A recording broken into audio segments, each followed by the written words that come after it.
as finance people, we really value and really advocate that they learn how to diversify. If you have learned how to diversify, then it will siguro cushion you from some major shocks that's gonna happen.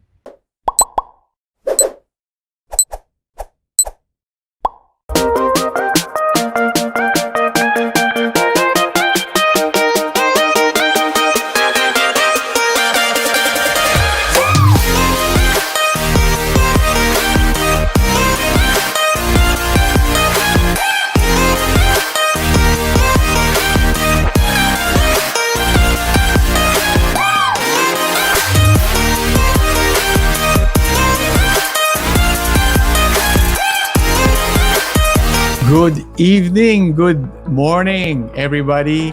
Welcome sa lahat ng nanonood ng Passive Income Show with Carl D. I'm your host, Carl D. Comment where you are, guys. Where are you coming from? All right. So habang nagko-comment kayo, let me welcome our speaker.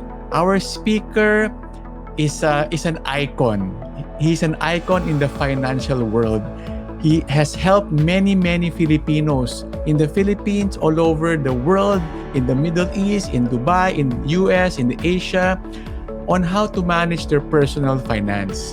He has been in the industry for 30 years already as an advocate of life and personal finance. Interesting story is also during this pandemic, my good friend, our guest, hindi lang siya naging kumbaga pandemic, nag-thrive pa siya. Siya one of those na naging lolo during the pandemic. So without further ado, let me welcome a very good friend of mine, a mentor of mine, and a coach to a lot of Filipinos. Let us all give a round of applause and welcome Mr. Randell Tiongson. Kuya Carl. Hello. Aya Carl. So how are you? Ang daming nangyari sa iyo. Pandemic. Oo nga, it's been a eventful time since last year, no? So, of course, many challenges, pero God is good. So, now, Randell, let's start. Yeah, go. The audience is wondering, ano ba tong portfolio diversification? Yeah. I don't really stand for a particular investment there. I love property, but I know it's not the only one. I love stock, but I know it's not the only one. So what I think people need to understand is that they need to create what you call a portfolio, wherein the danger, your experience with a particular investment can blind you. You can have a certain bias. No, pwedeng heavy ka on stocks, heavy ka on, let's say, property. But at the end of the day, you might miss out on other opportunities, or you might expose yourself to a particular risk that is siguro consistent with that particular investment. And as finance people, we really value and really advocate that they learn how to diversify. This pandemic taught us diversification. I mean, for anything else. For the longest time, diba, yung goal natin, passive income. I know you stand for that. But even that is a challenge. So, diba, you have to diversify also. Even in property, it's not just particular. Like, I've been a big fan of commercial. Ngayon, baliktad. No? I think residential is doing better than commercial because of what's happening in the economy. So, if you have learned how to diversify, then it will siguro cushion you from some major shocks that's gonna happen. Sample lang. Kunwari ako na lang, I represent the people who are in midlife crisis, mga 40s. Okay, so basically, you want to be able to make sure that you don't put all your eggs in a particular basket. That's the old adage that hindi mo lahat lalagay. Sabi nga nila, if you put all your eggs in one basket, what do you get? You get scrambled eggs. So again, that's a problem. Let's say, okay, your favorite topic, which I love. I love property. I've been advocating property. Carl and I go along the way. In fact, he's my broker. I call him. I talk to him. Very important. But we all know that liquidity is a big problem for property. So if you put all your investments in property, then you now have a liquidity problem. So what you do is you want to be able to put some exposure to other things that will give you that liquidity. Or the other hand, subjected ka to certain shocks. Or if you put all your money in the stock market, you can earn Pero naman, you're subjected to such wild volatilities. Ayaw mo rin naman yun. So, the thing there is you have to build siguro a healthy diversified portfolio. Now, this diversified portfolio will look different. Carl will have a diversified portfolio looking much different than, let's say, mine. Basically, when you diversify, you also distribute it according to asset class. So when I say asset class, particular investments or assets that behave similarly. Let's say property will behave similarly. I mean, they all grow, the economy is growing, and so forth and so on. Pero, pag bumaba yan, there's a tendency na medyo sabay-sabay yan bababa. So, like for instance, let's say property. Yeah, let's say property right now. I mean, yeah, people, it's the price of property is not really going down, but it's not going up. Okay, because people are now waiting. So basically, generally, those in the property investments will now take a slower growth. Okay? So kung lahat binili mo puro property, then your buong portfolio mo will now experience slow growth in the next coming year until we get out of this pandemic issue. So that's one. Or in the flip side, if you put it naman puro stocks na naman, then maybe you're scratching your head now because you're experiencing negative growth right now. So you need to diversify according to asset class. That's one way to diversify. Now, even in that asset class, you also need to diversify. Yan ang sinabi mo, di ba? I mean, kung lahat ng property mo, lahat to residential, then they will behave similarly. Kung lahat ng property mo commercial, then they will behave similarly. And sometimes there will be it's going to be a problem. Like what we're doing right now. And correct me if I'm wrong, because just from my research, commercials are being hit today because you can't go out. Surprisingly, residential is sustaining kasi work from home, di ba? There's also a need for the house. So even that, you have to be able to learn to do. You also diversify according to region, according to asset class, and then eventually according to even the time frames. Kasi some investments are good for the short term, some are good for the long term, some are good for the mid term. You also diversify according to that. Then, lastly, you can also diversify according to, countries. No? Kasi kung lahat ng, like now, Marvin and I will be, Marvin Guillermo, my partner in Icon, no? We've been talking to people na maybe you need to have some exposure outside the Philippines.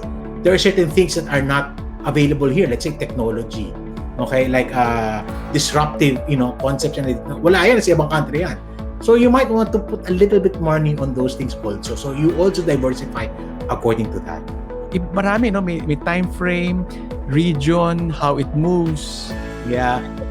Pero parang hindi ba mahirap gumawa ng balance? Mahirap. Honestly, mahirap. May effort ito. I mean, again, people can be just... Here's what I want to tell people. Some people like Carl has made a lot of growth in the property sector. And kaya pagdating sa property sector, like ako, I look up to Carl, Uncle ko siya pagdating sa kanya, no? So, Uncle Carl. Okay, so, those things. But the problem is, you might also have that particular bias. Hey, Kuya RT, I just want to share what you mentioned, yung commercial property. Dati kasi, what is prime? Prime is when you're in a high traffic area. That's where you command the highest rate kasi high traffic. Now, that is no longer a prime. What is prime? Something accessible by Grab, by Lala Move. It becomes prime. So, nag-shift na. I just want to share with all the viewers na note of that shift in property. Yeah. In fact, Carl, I think this pandemic also, because 2 years ago, Carl and I were talking about, some area, those things, kasi diba, accessibility. Now it kind of changed. This pandemic taught us that, hey, maybe it's not such a good idea to put everything so near each other, so compressed. Now it's kind of dangerous to have that. So, tama ka, basta may access to those things and shifting out of, let's say, the mall model. Diba? I mean, now everything you've been putting into the mall. Now, what this thought is, teka, the mall is one of the first things that they shut down. So now, even restaurants, teka, maganda yata maglabas muna tayo. Kasi pag nasa labas, mas accessible sa delivery and stuff like this. It changes. It changed the paradigm. I don't need a big place because maybe dine-in is not gonna go back the way it was. But I want to be able to, have access to the roads and stuff like that. So, if you are diversifying properly, may downside kasi, Carl, and diversification. You get to miss out on certain growth areas. That's the downside. But the good side is, if you have diversified your investments, some of them are earning, while others are waiting. So if you have the luxury of time, in let's say 10, 15 years, most of these investments anyway were going to grow. It might not grow at the same time, at the same pace, but they're going to grow. But that's the beauty of having a diversified portfolio. Are you in cryptocurrency? Are you the first lolo to be in cryptocurrency? Yes, I got into cryptocurrency. I got into that early. I left. Maybe I didn't, parang, then eventually I went back. Just not too long ago, I went back into cryptocurrency as a means to diversify. My primary purpose is, before kasi, it's not that I was anti-cryptocurrency, but I felt I didn't understand it. I was kind of afraid of the regulations and stuff like that. But over time, there's been a mass adoption to that, multiple usage, and so forth and so forth. And I also wanted to see some growth in my portfolio, so I dabbled into that a little bit. Ang key lang sa akin dito is I have a limit of how much I will have exposure in cryptocurrency. So much so that if it does crash, and there's always going to be a probability of a crash, diba? I mean, yes, I will lose money, but it's not something that I will regret. So may limit din ako, may limit for that. Alright. I want, like, for example, Carl, I put more money, let's say, in property, because even if the property may not grow, it's not gonna be subjected to this wild. I mean, the land, it may take a long time for that to grow, but I'm sure in 10, 20 years, that amount's gonna be something. And I'm okay with that. That's why I can put more money in that. I would put more money, let's say, in equities, on stocks and bonds. Why? Because I understand, diba? It's still very mainstream. But at the end of the day, if you do not naman expose yourself to the others, sayang din, because I don't blame myself for not getting into that, but I kind of sometimes miss out on certain things because medyo sarado isip ko. So now I learned I can open up a little bit of these things. And I guess siguro time gives you a little bit more wisdom as to do that. So again, and the way I've seen it, the way the cryptocurrency scene has grown, more people are using it. So I guess there's a bigger base for that.